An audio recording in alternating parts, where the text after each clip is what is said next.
السلام عليكم حبايبي، شلونكم؟ اخباركم؟ ان شاء الله كلكم بخير يا ربي. واذا اول مره تشوفون الفيديو اتمنى تفعلون الجرس وتسوون لنا لايك من ايديكم الحلوه. اليوم وصفتنا وصفه فخاده الدجاج المشويه بالفرن. طبعا راح اسوي اياها تمن بالزعفران. هاي المكونات اللي راح احتاجها اني: الكاري، عندي تتبيله الدجاج، الكاري، فلفل الاسود، عندي البابريكا الحلوه، ناع زنجبيل، الملح، وبهارات الدجاج. وراح طبعا راح اضيف له الثوم المهروس، وعندي هنا البصل، وعندي هنا الزعفران والتمن. هاي المكونات اللي راح احتاجها اليوم لوصفتنا، ونبدأ وياكم بسم الله. طبعا اول شيء اضيف البابريكا، الفلفل الاسود، الزنجبيل، الملح، البهارات الدجاج والكاري، وراح اضيف الثوم المهروس.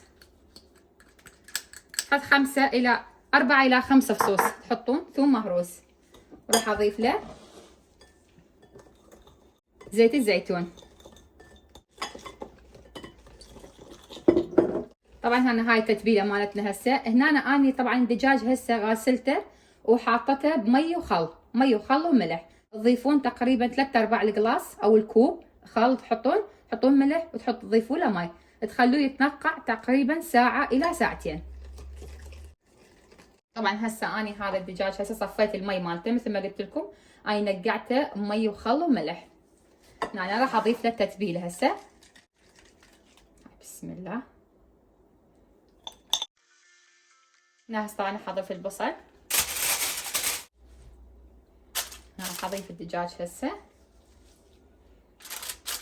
هاي التتبيله الباقيه كلها احطها فوقها. هاي شوفوا حبايبي، هسه انا حطيتها بالبايركس مثل ما قلت لكم. هسه عندي ورق الزبده، هاي هيجي. راح احط هسه الدجاج بالفرن تقريبا ياخذ وقت 1.5 ساعة على درجه 200. هاي هنا هسه راح نطبق التمن. طبعا انا حضرت الجدريه هسه وحطيت بيها زيت. راح اضيف لها هسه الهيل والقرنفل والدارسين. هسه راح اضيف التمن. بسم الله الرحمن الرحيم. اضيف له ملعقه ملح.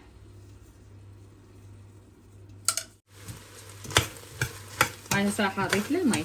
بسم الله الرحمن الرحيم.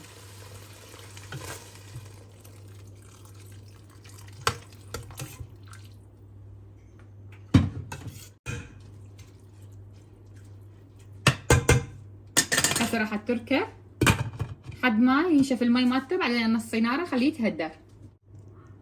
وهاي هنا هسه نشف المي مالته. هسه راح انص النار واتركه 20 دقيقة يتهدر على راحته. هاي هسه احنا تمنا صار تقريبا. راح اضيف له الزعفران. بسم الله. هسه فحماية عندنا احنا حضرتها. بسم الله. نسوي التمن مدخن.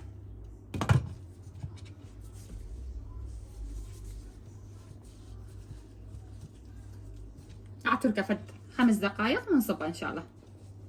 وهذا شكله النهائي اليوم للدجاج المشوي بالفرن. سويت طبعا وياه قلت لكم تمن بالزعفران، وسويت بصفه زلاطه. اذا عجبكم الفيديو تنسونا باللايك وتفعيل الجرس، وشكرا ومع الف سلامه.